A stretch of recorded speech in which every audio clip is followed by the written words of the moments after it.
Hello and welcome to A Celtic World, the YouTube channel and podcast that unites the worldwide fan base of the mighty Glasgow Celtic. From Barlinnie to Bergamo, Renfrew to Roma, wherever you're watching from, you're very much part of A Celtic World, and we have three faces that haven't been seen together for quite some time on the platform. So say hello, first of all, in Singapore to Jerry. What about you, Gav? What about nice you? To be back. Nice You've to be been back. travelling recently? I have been travelling. Yeah, I have indeed. Back in Singapore for a week. Then I'm off. I'm in Manila next week, and then back for a week, and then back in Australia. Then heading to Scotland to see some football. So looking forward to that. And joining our jet set crew, we have Michael in Italy. Ciao, Michele. Ciao, Gavin. Tutto bene? Tutto bene, sì. Tell me what's your news. Well, it's been a long time since I've been on the channel. The old midday kickoff didn't really suit me very well, unfortunately. So it's nice to be back. I think it's the first time I've been on with Jerry, actually. It's the first time I've met Jerry, in fact. Is that right? Oh, yeah. Fancy that. I've seen your videos, Michael. I've seen you in videos too. Yeah. finally Mutual got together. Fans. Yeah. And do we still talk about the weather when we get on here? Is that still done? It's sunny here today, by the way. Quite warm. Well, that's good to know. Paul's a big fan of starting off with weather talk. But okay. We'll pass it on to find out what the weather's like in Sydney from Stephen. Yeah, weather's fine, mate. The warm glows of spring are just starting to raise the temperature up into the 20s. So very nice. Almost beach weather. So yeah, all good here. Okay, fantastic. You mentioned time. Let me just put this up because the times have changed, as everyone knows. We're now 9:30 in UK, Ireland, Celtic Park time, whatever you want to call it. That's going to be the case for the next 6 months. That's the plan, because we can't clash with other of people's favourite Celtic content creators. It's fair to say. So 9:30 from now until whenever it is, April. Yeah. And then after April, we'll be back to 11. Right, so this is when we're on. Hello to everyone who's in the comments. Let's see who we've got in there. We've got some big hitters. Maybe be careful I don't show them saying the wrong things. There's David saying hello. In Bangkok. Barlinnie to Bergamo. Mark Nisbet enjoyed that. So did you, Jerry. I did enjoy that. You smirked at that. That was humorous. I like that. Frank Brennan's in the house. Mickey Moynihan. And I imagine quite a few of our regulars will be taken by surprise that we're on so early this morning, and they'll tune in at 11 o'clock only to be disappointed that they can't partake. But, you know, that's the nature of being a worldwide conglomerate, isn't it, Stephen? It sure is, but it's an issue that we navigate almost seamlessly, I would say, Gav. So good for you. Yeah, so seamlessly. I want you to just keep talking while I pull up the pictures for the next bit. So we're going to we haven't heard what the weather's like in Singapore yet. Same as it always is, Michael. Same as it always is. It's as I said, I was in Australia. I was in Australia last week. I was in Sydney and Melbourne, and Jesus, you forget how cold Melbourne can be at times, Stephen, don't you? Sydney was okay. Yeah, Melbourne. I was in Melbourne in July this year, and it was freezing. I don't think I've ever been as cold as that in all the time I've been in Australia. It was absolutely Baltic. I don't know how they put up with it. When we moved to Australia 20 odd years ago, and we'd never owned electric blankets in our life, and we bought electric blankets the first winter in Sydney. Electric blankets are scary though, because if you piss yourself, you're very worried about the things going. The problem with Australia is it doesn't get that cold, but the houses aren't built properly. No. So they don't do cavity wall insulation. They don't do double glazing. So it feels colder in your house. Well, I think that even I though think that, even though it's yeah. mild enough outside. I think that, and it can be 30. I mean, you sometimes get those freak storms, right? It can be 30 odd degrees in Sydney, and then half an hour later it can be 15. It's just more often than I would admit on a public platform, Mark. Let's be honest. All right, let's get on with the chat then. So, let's start with team news then, and we'll start with Jerry. When you saw the team news, were you surprised? Not overly, to be honest. Excuse me. I'd expected. Well, certainly a whole bunch of the chats that we're in. I certainly expected Luke McCowan to get a starting berth at some point. I mean, I'm guessing from what I read that Callum had a problem just before the game, which meant he couldn't play. I expected that game and the game midweek, which we're going to talk about later, for there to be a reasonable amount of rotation. So I wasn't overly. If anything, I was probably more surprised that Kyogo was starting that game rather than Ida starting the game. But certainly wasn't surprised or disappointed. And Luke McCowan in particular, excuse me, has been, I think, due a starting berth. So I guess big shout to go and leave 22 million or whatever he spent for Arnie and for Big Ida on the bench. But no, I was looking forward to and enjoyed the game. So I was looking forward to seeing what that team could do. Okay. Well, let's see what they did do. Let me see now. What is the situation here? Yeah. Okay. So, Stephen, on 8 minutes, Lennon Miller hits the post after a Bernardo stumble. He had a good start to the game. He looked very dangerous, didn't he? Yeah, he did, which has led to a lot of hysterical talk today on numerous Celtic forums about how much we should pay for this kid. But after this and the free kick, he kind of disappeared out of the game. So not for me. But this one here, it was a good strike, and he was probably a little bit unlucky that it went the other side of the post. When I first saw this at the time, I was thinking that it was maybe Schmeichel was to blame for firing the ball too quick into Bernardo. But I watched it again today, and it wasn't that fast a ball, wasn't that hard a pass. So Bernardo should definitely have pulled it in. So it's his mistake. He's miscontrolled it, and it's led to a chance for them. So unlucky. And yeah, you're right. Lennon Miller started the game quite well, but no, I wouldn't be signing him. The next question. Well, that wouldn't be my next question. He is only 18, Stephen, though, right? I mean, he is only 18. I mean, but I agree. I mean, he certainly has his moments of brilliance, right? And that he was very unlucky with that and with the free kick. But. And one of the themes of today's show is whether or not we should be rushing to judge players in the positive or the negative. So, I wouldn't want to be putting anyone on the spot. Should we sign this guy? I think he's young and he's got bags of talent, and he might go far in the game. And those decisions will be left up to people who know considerably more than us. So I don't have an opinion on him other than looks like he might have a good career in the future. He's good at hitting the post. Well, he hit the post, of course, and then he hit the bar, didn't he, with this? Yeah, he did. Free kick. It's funny because Schmeichel on both those occasions, Schmeichel kind of held his hands over as if he had it covered.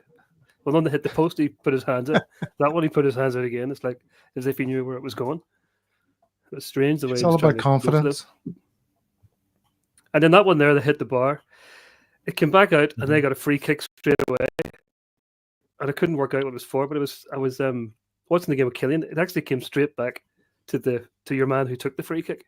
And you can't take a free kick to yourself, so he took 2 touches in a row. You see, that's why. Was that why it was given? Oh, I didn't notice that. Yeah, I didn't realize that till Killian spotted that one. Right. Yeah. There you go. That's the kind of insight you only get on a Celtic World. But none of the other shows have covered that. Did it? Huh? And the Celtic commentary team didn't pick up on it either. Yeah, to be fair, the commentary I watched did actually mention that. I'm not too sure they did? who it was. I watched it in BN Sports. And the commentator, I don't even know who the commentator was in that. It was Chris Sutton who was summarising, but they did mention that was what the free kick was for. Okay. Rain on our parade, why don't you?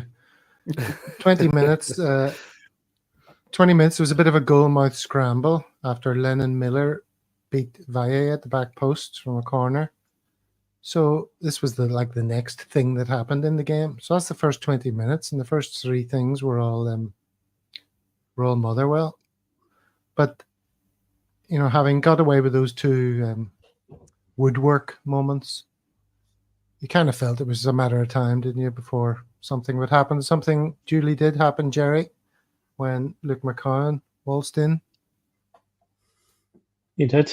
Played a nice little 1-2 with a Motherwell defender. The ball broke well from him. He took that goal supremely well. He's got a great left leg, and he knows who the goal is. So I'm very happy for him. Obviously, his first goal, coming from without him coming off the bench. So yeah, very pleased for him. Are we a bit worried by his tash and hair combo, Michael? I don't think so. I think we're okay with tashes on this show. I think we'll be all right.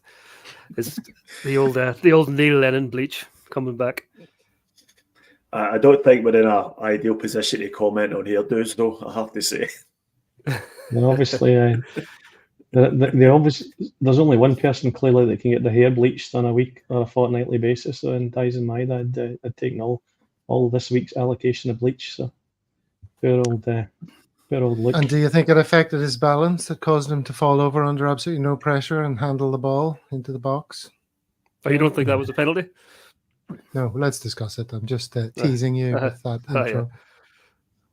Who wants to talk about this? In the history of non-penalties that haven't been awarded to Celtic, that's right up there as one of the worst I've ever seen. And it's a very competitive field, that one. To me, it's as clear a penalty as you're ever likely to see, and I have no idea. Well, I've got a fair idea why they didn't give it, but I've no, under the rules of the game, it's a penalty kick and a red card all day long, and it was just a farcical decision. They looked at it for long enough and had about 1 million views of the VAR, but there's an arm clearly comes across Maeda's back, pushes him, he loses his balance and handles the ball.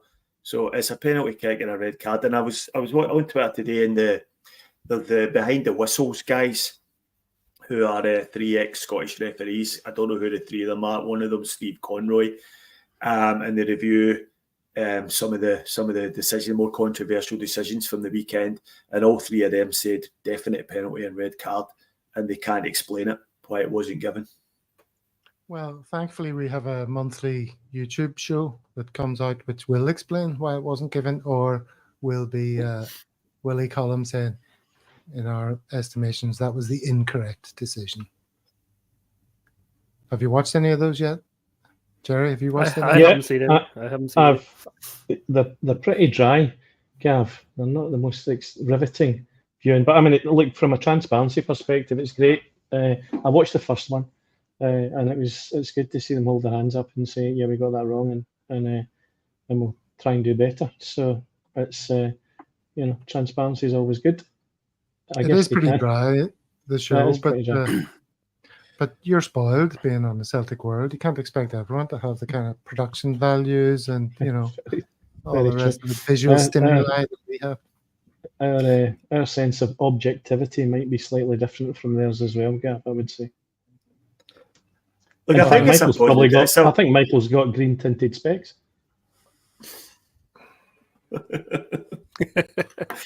I think it's definitely a positive change. It's a definite positive change for the Scottish game, and it has increased at least a little bit of transparency.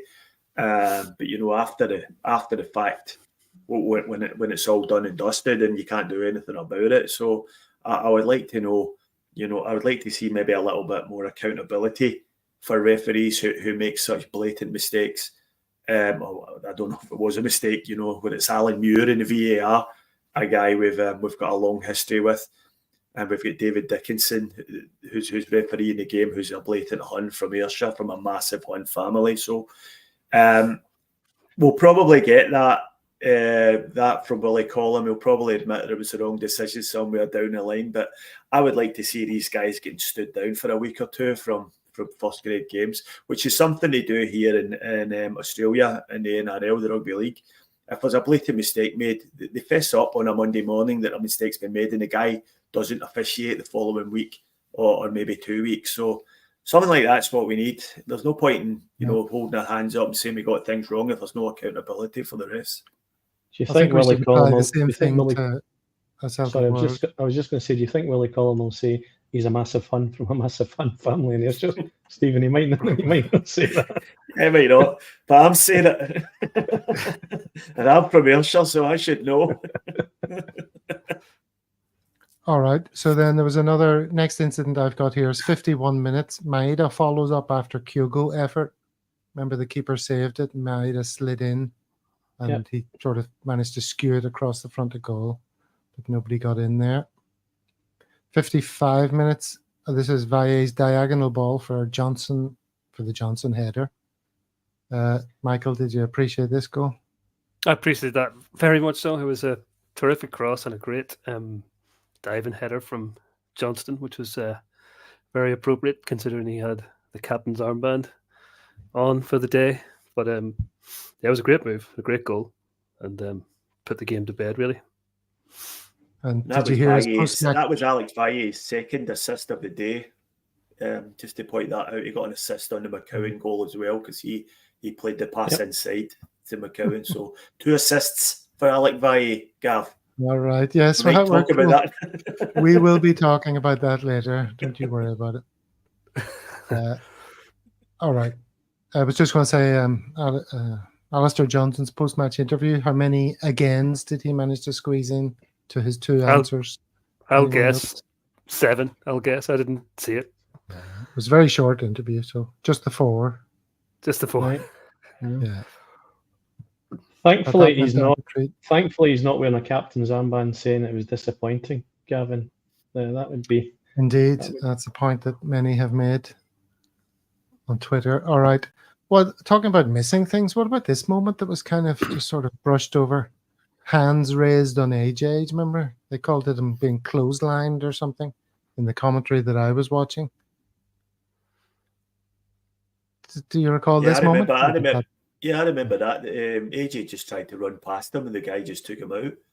Just basically body checked him or something. It was difficult to see from the camera angle, but it was a deliberate foul.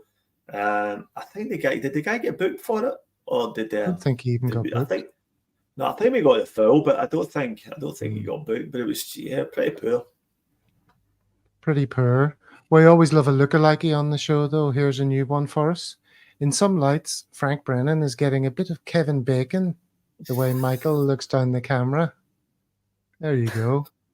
You ever been compared to Kevin Bacon, Mickey? I don't think so, no. That's the first. Is that a good lookalike? Not sure what kind of lights Frank's got on. Could have been worse, I suppose. I think Frank's looking a little bit too closely at our faces. Thomas Burns says ref spoke to him, but no booking for that incident just there. All right. And then later in the game, 75 minutes, Adamida hits the post. Remember, Kuhn had to get out of the way of that one. It took a bit of a deflection. It did take a bit of a deflection, but we didn't get a corner, did we? No, it deflected off a Kuhn, actually. Did it? So did it? Sure. I thought it was a defender. They tried to get out of the way, but I think it deflected off a Kuhn. Well, this one certainly deflected off of Vida into the goal. Big Irishman scores another one.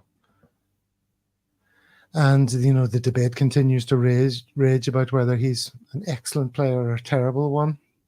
He's nowhere in between. He's definitely one or the other. Just depends on the day, I think. Is that right? Yeah, I mean, I think there's a lot of absolutism in Celtic Twitter, as we'll probably talk about in a bit, about some other players. But I thought he did well when he came on. I thought he held the ball up really well and he was well worth his goal. He does love a goal at Fir Park having scored a couple last year, a couple of really important goals last year. So fair play to him. So that was it, 3-0, a good professional performance. I saw some people saying before the game, what the hell's Rodgers doing, making all these changes? We have to win this game. But you have to say, Jerry, he was vindicated, got some minutes under belts, rested a few tired legs, and it was fine. Yep, for sure, absolutely. I mean, I think when he brought Kuhn on, you see how much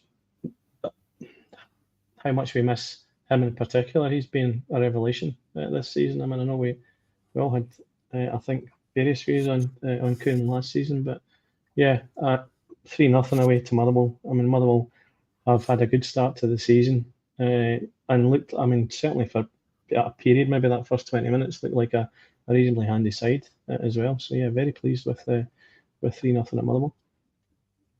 Michael, do you have any individual performances you'd like to mention, shine a light on? In particular, I think Johnson did very well, to be honest with you, for his coming in as captain and being a bit of a leader and getting up and down. Even towards the very end, it was like the 89th minute, I think, he was busting a gut to get up whenever Adabida got the goal towards the end. He just kept going the whole way. Yeah. So I'd say I would give, plus with his dive and header goal, I'd say I would give him the outstanding performance for me yesterday. He was man of the match, wasn't he? I didn't notice he was. He was. No, he was. He won the man of the match. Yeah. Like I think Luke McCowan's deserving of a mention as well. I think coming into the game, there was a little bit of debate about whether coming into the game late on against tired legs was sort of making him look a little bit better. But he came in from the start there. He's clearly not short of confidence. And I thought he was excellent. I thought he was really, really, really tidy, really composed. And some of his passing was excellent. And he got his goal and took it really well. So I think it'll be very, very difficult to leave him out of the team during the week now. And I don't think he will. I think he'll retain his place because he's certainly probably the most on-form central midfielder at the moment. I think he's certainly playing better than either Engels, Bernardo or Hatate. I thought Rio Hatate was good in spells. I thought some of his play in the half turn was really good. But as Mickey Moynihan says there, some of his passing just was far too wasteful, and he gave the ball away a lot. And his shooting seems to be right off as well now. He's skying an awful lot over the bar when he gets himself into good shooting positions. And so what do you think of the midfield generally without McGregor? It's the big unthinkable, isn't it? Like, what the heck would we ever do without McGregor there? Because he's always there. So how do you think they worked as a three? Do you think there's a future in those three playing there? Jerry, have you any thoughts on that? I think, I actually think Paulo Bernardo, I think Alex Valle's worth a mention as well, but I guess we'll talk about that in a bit. But I think Paulo Bernardo, fair play to him. That's not, that holding midfield position is not, I guess, the position that he typically plays. I thought he did well. He looked certainly very competent. And, last season we had, when Callum was injured, we had to rely on Matt O'Reilly to go and was it last season before, to go and do the same. So I think good to see that Brendan obviously trusts him in that position. And I think, again, going back to Luke McCowan, he creates space. Money looks supremely competent, but he creates and finds himself in space like no other player. And if you watch him, and he's constantly moving and looking for space. So I thought Hatate was wasteful with the ball. His passing wasn't great, but I thought they had a really good game. It would be interesting to see them up against better opposition, that midfield 3 or 4. But yeah, again, I think that was, in my opinion, the right midfield group to put on the field at the weekend. So I was pleased. Okay. And you mentioned Alex Valle. He indeed did have a good game yesterday, and 2 assists. Looked very accomplished. But I'd like to talk about him a little bit more. There he is, obviously, the man himself. Now, We have spoken before about how some Celtic fans seem to be very much in a rush to rule out new players, as not good enough for me. They always like to say for me. But that can happen the other way around as well. He's been getting loads of praise, really effusive praise for many quarters. I see it everywhere, people singing his praises from the rafters. And I'm wondering, is it a bit overdone? Right? This is my theory. Even the commentators are at it. He plays a standard 10-yard pass, and they say, "Oh, lovely little pass from Valle there." And I'm thinking, come on, this guy's been held to a different standard than others. Now, clearly he's a good player. Obviously, he's a good player. I'm not suggesting for a moment he isn't a good player. But Stephen, let's start this discussion by casting your mind back, if you will. Let's go on a journey through time into the middle of last season, or any time during last season, when we were crying out for a new left back. What attributes were we all saying we needed in this new left back? Yeah, I mean, I know what you're driving at, Gav. You're talking about the lack of physicality and the fact that he doesn't seem to be any more physically robust than Greg Taylor. But I think you're coming at this from the wrong direction, to be honest. See, I don't think Alex Valle is there as a replacement for Greg Taylor. I think he's there as a replacement for Alessandro Bernabe, who was a backup left back. So now we're in a position now we've got two left backs who are both competent and both technically good on the ball, and who both seem to understand the inverted fullback system. Now, Alex Valle, for me, is a young guy who's come out of a really top-class academy system, so clearly he's technically a good player. Yes, he has to bulk up a bit, but that comes easy enough if you just get yourself into the gym. But I think the technical side of the game is something that's much harder to teach a player and much harder to coach. And I think he's got that in spades. And I think that's what's making people excited. And yes, some of the praise has been over effusive. And yes, Greg Taylor gets a hard time off a lot of fans. But I think we now have a genuine alternative to Greg Taylor. And I think you have to say, in the European games he's played, he has looked more at home than Greg Taylor has looked in European games, where he sometimes looks like a fish out of water. So I do, I would like, obviously we'd all like to see a 6'2" left back who runs like a racehorse, but these sort of players are not easy to find.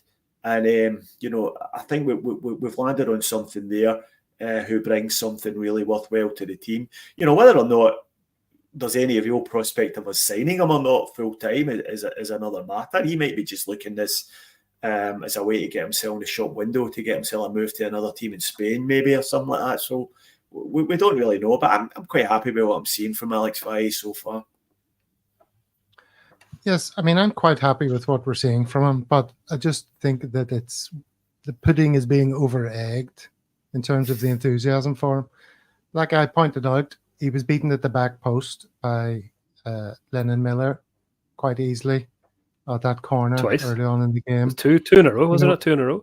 Right. 2 corners in a row. So he's not that guy. That used to be the problem with Taylor. Look at him at the back post. Oh, he's getting beaten. They're going to target that corner. They're going to play those diagonal balls into the back post because he's got nothing.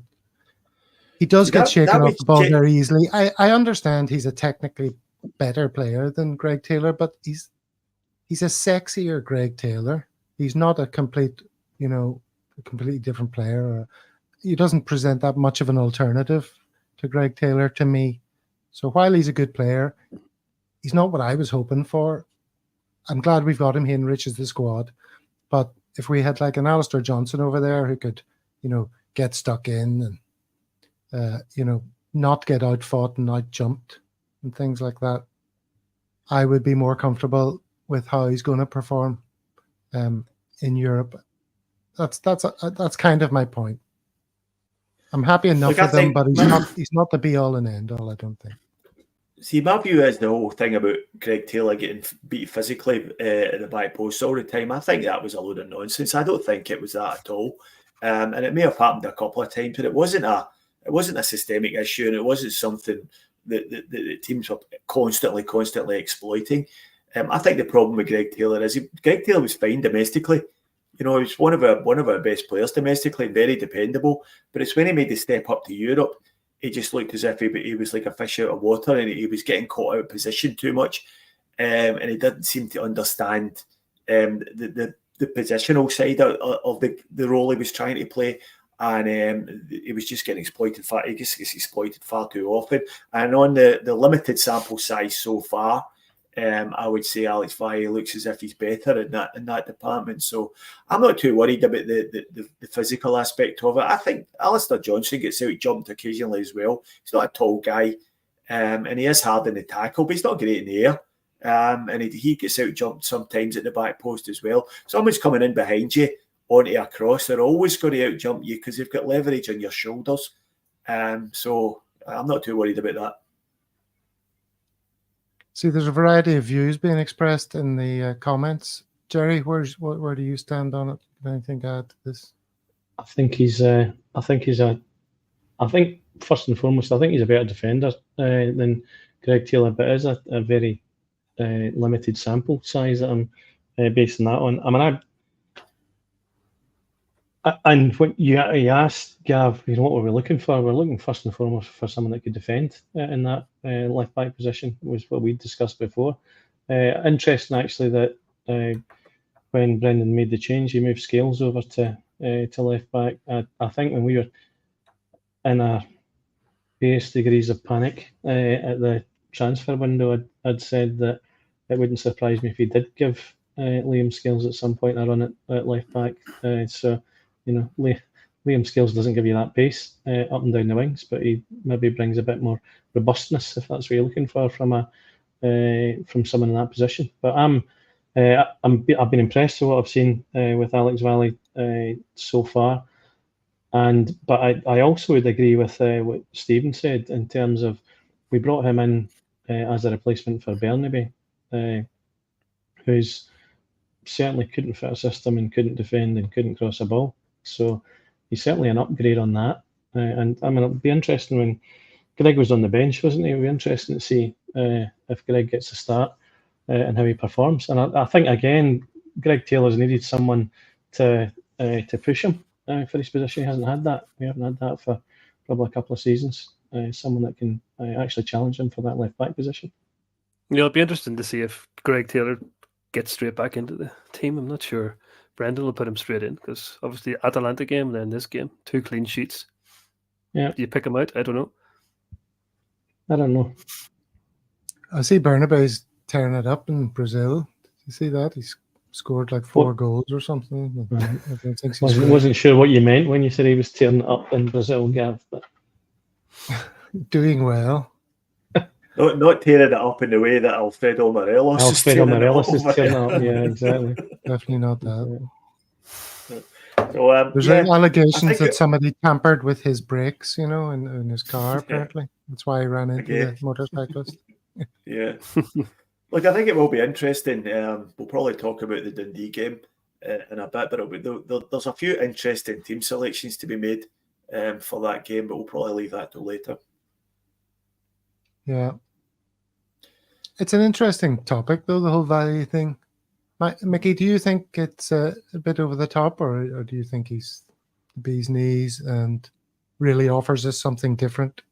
Well, I think, as you were saying, people I think they're over talk him up. I think it's just because he's come from Barcelona that you give him this kind of, he's absolutely brilliant kind of status even before he kicks a ball.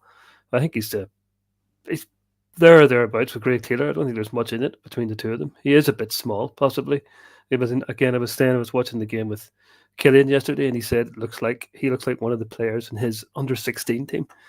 He does look a bit light, but he can only get 3 inches taller than Taylor. Paul was saying. There you go. And Paul is also our resident gymnasium expert, so he was telling us that very easily he could bulk up, and suddenly they'll be bouncing off him. A few pizza crunches and some pints of Guinness, he'll be fine. Don't forget, he's used to playing in La Liga. He's not used to playing in a league where Stuart Kettlewell, the Motherwell manager, thought their sending off was a bit harsh. Well, let's talk about that. that's the type of league we're playing in here. So that's going to be a shock to anyone's system when you're used to playing with the players he was playing at Barcelona, and all of a sudden he's got absolute thugs trying to maim and injure people in the game, and their manager, claiming that they shouldn't have been sent off. I mean, what a farcical thing to say that was. I can only assume he never seen the incident. I remember the first couple of games he played, Valle came on, he kept fucking slipping over and falling or something a couple of times. I think he must have managed to change his boots from the La Liga boots. Yeah. Because the first game he was falling all over the place. He was fine yesterday and it was lashing down yesterday. It was very disappointing of Kettlewell to say that, though, because usually he's fine. I don't mind listening to him. I've always thought he was reasonably decent. But it was a shocking challenge. And he complained about when you see the still. He said when you see the still of it, it looks bad. Well, yes, because it was very bad. And when you see the ankle being bent like that, it is nasty. It looks terrible. It's desperate. I think they took about 5 minutes to arrive at that decision, though. And Dickinson, when he went over to the monitor, he watched the incident about 20 times. I mean, you only had to see that once to say that's a red card, because he's off the ground, he's out of control, he studs it up, and he's made contact with the upper ankle. It's a red card every day of the week, and I can't understand why it took them so long to arrive at that decision. Never mind why it wasn't given a straight red on the field by the referee. It's a bad challenge when Chris Boyd says it was a red straight away, and it didn't matter what speed you played at. It was a straight red. Just before we move on completely from the Taylor Valle discussion, as Frank Brennan points out, Taylor's 27 years of age in a few days' time. We know he hasn't signed his contract. Don't exactly know what's going on there, but maybe he wants more money and he's not going to get it at Celtic. Who knows? The other thing that Paul and I and Ian discussed in the chat group about this issue is that he's only 20, isn't he, Valle? Yeah. And he's got a higher ceiling, said Paul, than Greg Taylor. I accept that that's true. Also, he's going to scale greater heights, you would imagine, in his career. Okay. All right. Well, anyway, that's the Valle topic of conversation. I was expecting to be kind of out on the limb there and everybody to tell me in the comments that I was talking through my hoop. But in fact, I got quite a lot of support. So that's quite nice. All right. Now we're going to do our Gazzetta Football Italia moment. And we're going to turn it over to our very own James Richardson, who's going to go through the papers and let us know what the local response was to the Atalanta game. And this will be quite interesting because, the game was actually quite recently. This is only our second show since the Atalanta match, isn't it? So over to you, Michael. You want me to pull up the first image? You haven't got the jingle from the old Channel 4 Football Italiano music, have you? Do you want us to attempt it? A cappella version? Stephen, are you ready for that? Yeah, let's go. Off you go. Go on. No, let's not. Have you got a slice of cake and a cup of cappuccino? I ate my slice of cake already. I couldn't wait. I was too hungry. Okay. Well, anyway, here's your first picture. So talk to us about this. It's my second picture. I think the first picture was the headline, Atalanta c'è ma non sfonda. Can you get that easily? Not that one. Not that one. I've only got 4. You only got 4? Yeah. I'll just go on talk to that one. about this one then. Okay, this is the I'll just read the because this is the second one. So what Gasparini said after the match. Well, yeah, what Gasparini said after the match, he says, "Non ho mai visto il Celtic così chiuso nella propria area." So he says he's never seen Celtic play so defensively ever before. He was very surprised. I think that we were all quite surprised that we were so defensive in the end. And then the bottom part there is all the player ratings and the manager ratings that are on there. Mm-hmm. And the Corriere dello Sport only gives Gasparini a 6, whereas he gives Brendan Rodgers a 7 for his tactical genius. And then obviously, our three best players are Schmeichel, Trusty, and Scales, who all get a 7 there as well. And to give our worst performance to Adamida, this gets a 5.5, which is quite low for that one. And the VAR on the far corner, it just says praticamente ha fatto da spettatore non pagante. So basically, he just got a free ticket in to watch the match. The guy in VAR, he did absolutely nothing for the whole game. So that's what they said about him. And the headline at the start that we didn't see was Atalanta c'è ma non sfonda. So Atalanta played well, but they didn't manage to score at all. So that was the end of the headlines in the Corriere dello Sport. Now, as James Richardson would say, we'll move on to the Gazzetta dello Sport, which is the pink one. Frenata Day, that one. Frenata Day. Now, Day is the nickname for the Atalanta team. Day is means goddess, basically, because Atalanta is a Greek goddess, I believe. I don't know if you're aware of that. I think she was the goddess that if you were able to outrun her in a race, she would marry you. I think that was her thing. So that's what they're called. Day. That's their nickname. How many husbands that you have? I don't know I don't think anyone beat her in the end. So the first part, if you just scroll down a little bit, it says tutto colpa del Borussia Dortmund e quel 7-1. So basically, they're saying the whole problem is the fact that Dortmund beat us 7-1. Otherwise, Atalanta would have won. They said that we played a completely different system because of the schiaffi, it says, that we got, which is like slaps in the face, that we got when we played in Dortmund. And the traumatizzato from Dortmund, exactly. Yeah, we were traumatizzato. Big time. And the next part there is male per chi ama il bel calcio. It's very bad for who likes nice football. And the great jogismo of Brendan Rodgers didn't happen at all. It says they started Ida instead of Kyogo. It mentions Kyogo later in this. And then it gives us on the next page. You pop over the next one. Yes, this one. It says then it gives us the ratings here. It gives Hatate il peggiore, it says. So he says that Hatate was our worst player, according to him, according to them. It says poco più di un'ora in campo, scandalato in continuazione per sostenere Valle. So it says here that he was looking after Valle for most of the match. Hatate said he kept covering for Valle, is what they saw. I'm not sure if I noticed that, but it's an interesting point.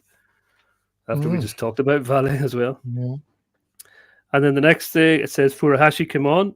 It says un diavoletto davanti costringe Hien a cambiare sistema di difesa. So basically they said Hien had to change the way the defense was set up because Kyogo came on. He made a hell of a difference, they thought. They reckon he was good. And the best player for us, according to the Gazzetta, was Schmeichel. Is this the ratings now? That's the ratings, yeah. Schmeichel got a 6.5. The Gazzetta dello Sport is notoriously gives players worse ratings than the Corriere dello Sport. You can probably see there's no 7s there at all. They're all 6.5s and 5.5s. So that's their rating. And again, yes, Hatate was the worst and Schmeichel was the best. There you go. So that's what they thought of us up in Atalanta.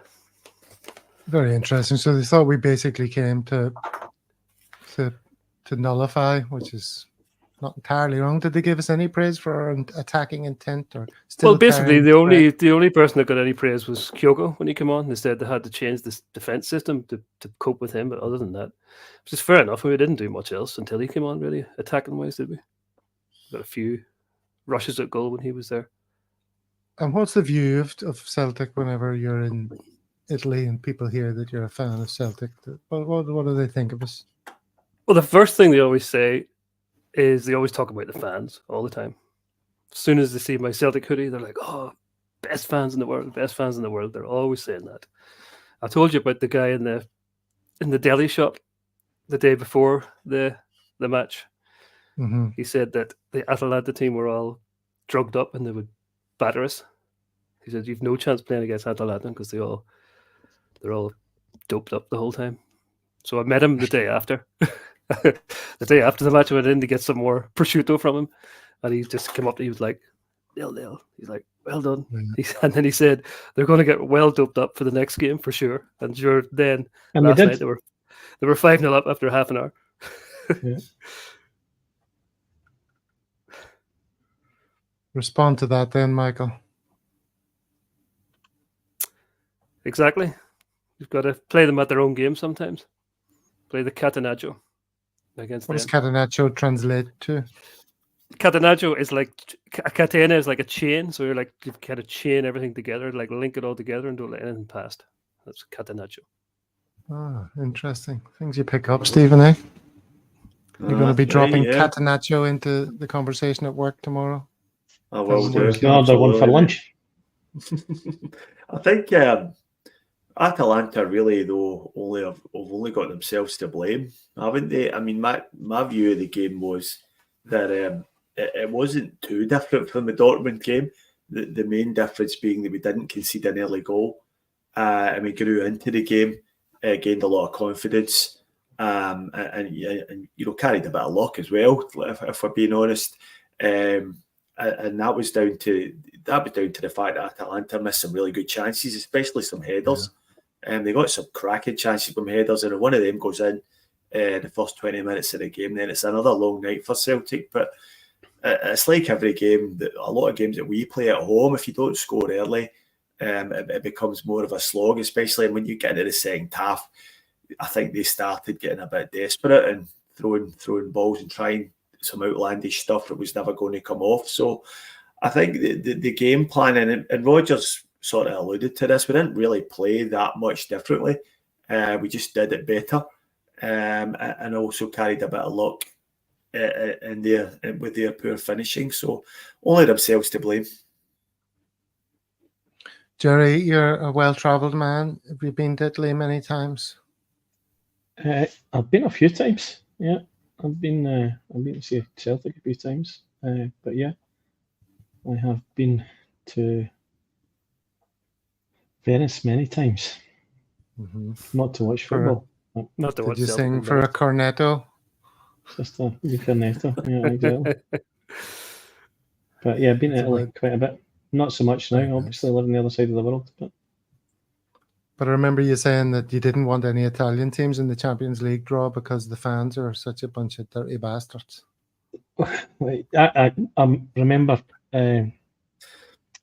when going to see Celtic play Juventus in Turin, and we were met a whole bunch of Croatian Celtic supporters, and there's a fence dividing the two sets of players, and all the Croatians were climbing up trying to go over the fence, and we were all getting bottles of urine thrown at us by the Juve fans, and a Vespa came over the top of the stand.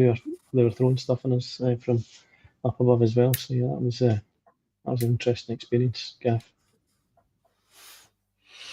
Well, if you think this isn't pure pish, please subscribe. That's what the ticker says below while we're on the subject. Before we move on from Italy, then, a couple of other things for you to have a look at, Mickey. This was a link I sent you. What does this tell us? Translate this for us. Bergamo We're the Bianco Verdi, aren't we? We are, yes. Allo stadio La Festa Nerazzurra, foto il video ragiurata, tante città.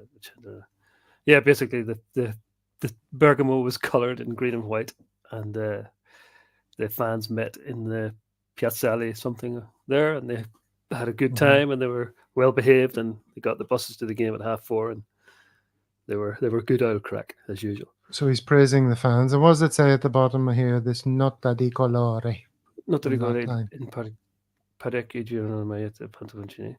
Oh, a lot of colour. Everyone going around in shorts and t-shirts, used to a colder climate in Glasgow. This October weather in Bergamo is nothing to. It's like Laura il Calore. It's like the start of the summer for them. Very good. So they seem to enjoy the fans. Is what that? Yeah, the Buckfast keeps you warm as well. It's funny when you go to watch Celtic. Anytime you watch them away in Europe, it's just Buckfast everywhere. The piazza clears out. There's just Buckfast all over the place. Just can't do without it. Nothing like spreading the culture. Yeah. A wee All bottle right, of well, Bucky. Matters of Bucky kind of take us back to everything domestic, and we need to look forward to the next game. Stephen, you wanted to preview this, so let's have a look at the table for a start and talk us through the respective positions of the two teams. Yeah, well, I mean, I think we need to just focus on our own job at hand. And the other game with Rangers being away at Aberdeen, something has to give there. So we just need to make sure we're in a position to take advantage of that. My own personal view is I hope the Huns get gubbed, which is my default position in all of these things. And I think Aberdeen, we'll take care of them as the season goes on. But I think if Rangers go 9 points behind us, then it's all over for them. It's all over for their manager, and it's jelly and ice cream time again for us. So that's what I hope happens there. In terms of our game, I think the interesting thing is going to be the team selection. We talked a little bit earlier about Scales moving to left back when Cameron Vickers came on. And I think that was quite a clever move by Brendan, because he wanted to show that both Trusty and Scales will be playing well. And I think whichever one of them get taken off for Cameron Vickers, it was going to be a sign to them that they were second choice for that left centre half position. And the fact he didn't take either of them off, I think was a vote of confidence for the two of them. But he is going to have to make that call eventually. I don't know whether it'll be this week or maybe next week for the League Cup semi-final, but he is going to make that call. The other interesting thing will be, does Callum McGregor come back into the team?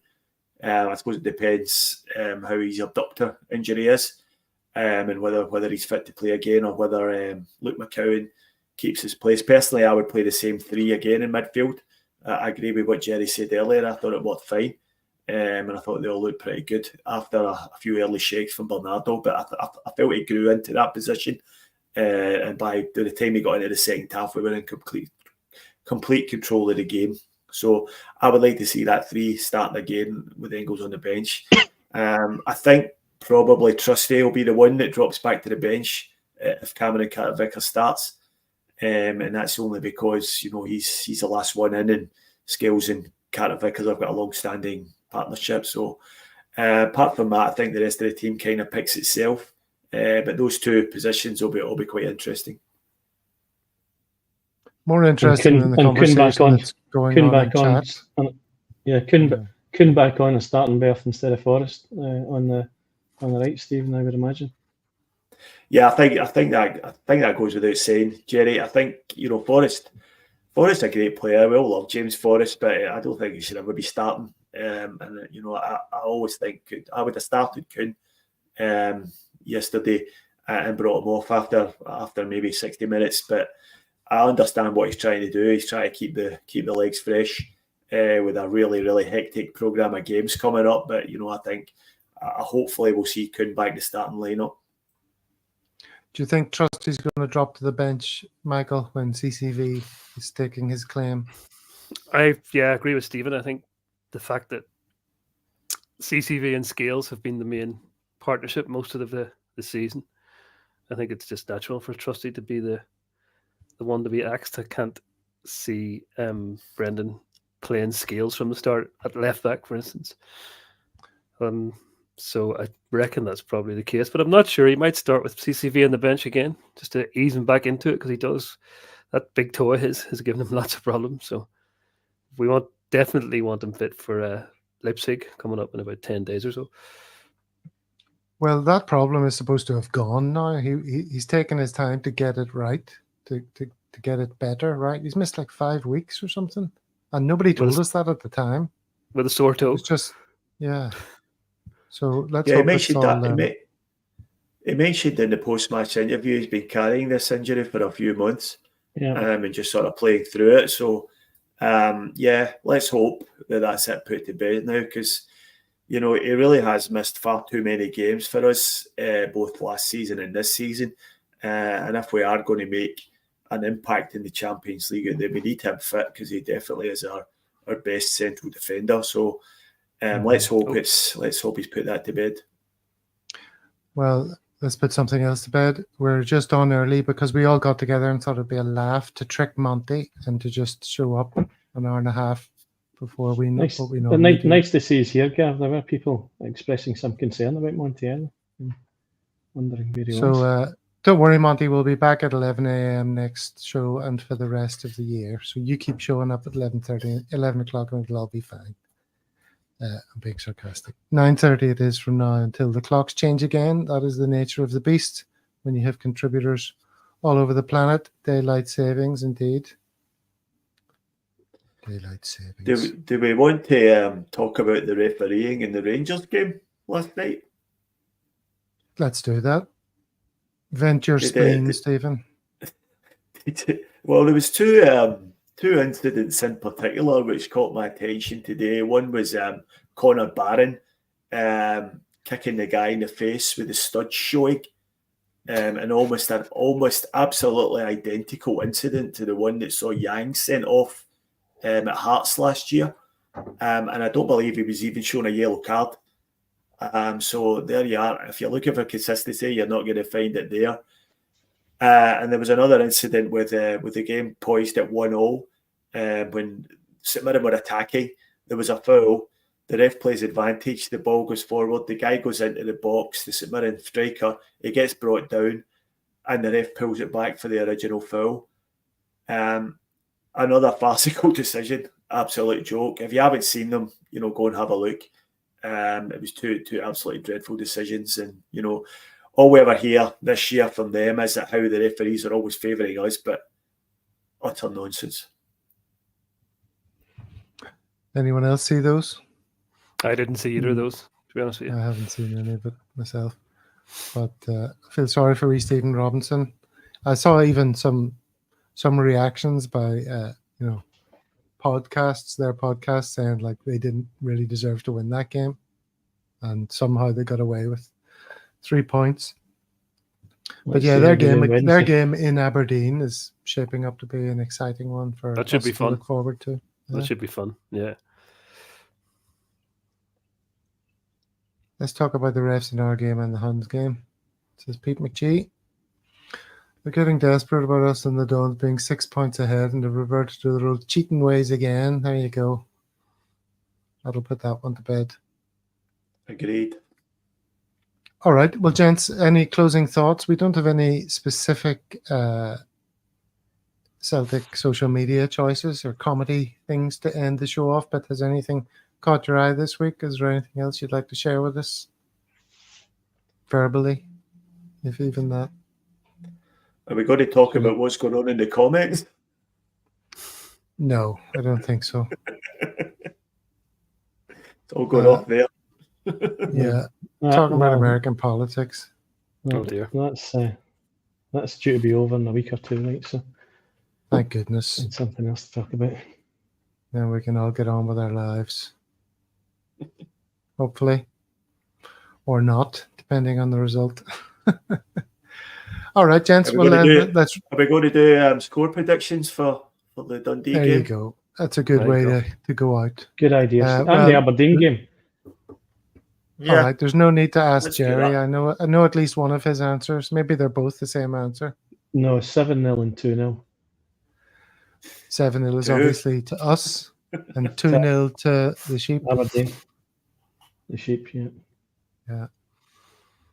Michael? I will go for 2-0 and 2-1 to the Sheep. Stephen? So I think we'll win comfortably. I think it'll be 4-0 to Celtic. But I think up at Aberdeen, you'll see some of your finest, honest mistakery on show. And I think Rangers will get out of there with a draw. So I think it'll be a 2-2 draw up there. Tam Mack seems to agree with you when he says, I've lost it. Yeah, I don't think that I don't think the officials will allow Rangers to lose that game. I can't see it, so I think it will finish a draw, which, all things considered, probably a decent enough result for us. Yeah, let's stick to the conspiracy theories that affect Celtic and leave American politics for other shows. How many goals have Rangers scored away from home this season? Do we know? Well, it was one until I very think it's recently. I think it's still only. Yeah, I think it's still only one. Yeah, it was one going into the Kilmarnock game and they didn't score there, and they were at home last night. So Pretty sure it's still only one. Mm-hmm. So if they do manage 2 goals up there, they'll have doubled their away goals tally for a year. So, two penalties. 2 penalties, yeah. There would definitely be some Masonic whataboutery going on if that was the case. So. There is. Oh, I haven't told you this yet. No, I don't know if it applies to you, Stephen, but I am unlikely to be hosting on Thursday. So somebody else will have to. I hope it's going to be Paul because he's the Thursday guy, but somebody else might have to ride in to the rescue. I am going to be spending some time in the water with my son, who's doing his open water course at the age of 10. So that's exciting. He just did his theory there. I taught him, obviously. And he passed with flying colours. So lots of fun action ahead. Any other divers here? Jerry, have you dived? No, did a bit of it in my youth, Gav. Steady now, steady. Why is that always the response? It's always the response. What kind of diving? Michael? Actually, on that. Sorry, I was just going to say on that note. Sean, who's been on the show once, who's on the committee of the Sing Tims with me. His old man actually lives in Muff in Donegal, and it's on the coast. What makes you say that word? They do have. It's because Kaiser said that, and they do have a diving school in Muff. Do they? Funnily enough, I wonder what they're called. They do. I don't know if you know this. Another useless bit of information, but there's an alcoholic beverages spirits company from Donegal, female CEO, and they are called the Muff Liquor Company. So there you go. Wow! On that bombshell, I think we better wrap it up before the show descends into anything else more filthy. Dirty, nasty talk. Have you ever All been right, to? gents. Have you ever been to Muff in Donegal, Gavin? I don't believe I've been to Muff. No, me neither. There's a Muff Celtic supporters club as well, Gav. So I used to live in a place in England. Well, yes, I just said we weren't going to bring it down any further, but I'll tell you, I lived in a place near Colchester called Fingering Hoe. That's the name of the little village. And with that, we'll leave you there, ladies and gentlemen. Thank you very much for everyone in the chat. As always, you made it. No, that's not true. You talked about the bollocks, and I didn't bring up a comment for about 20 minutes because it was way off topic. But thankfully, we were here and still talking about the mighty Celtic. All right, but thanks for being there. I'm going to move on before the comments make me laugh too much. All right, see you on the next one. Till then, see you guys. Hail, hail. Hail, hail.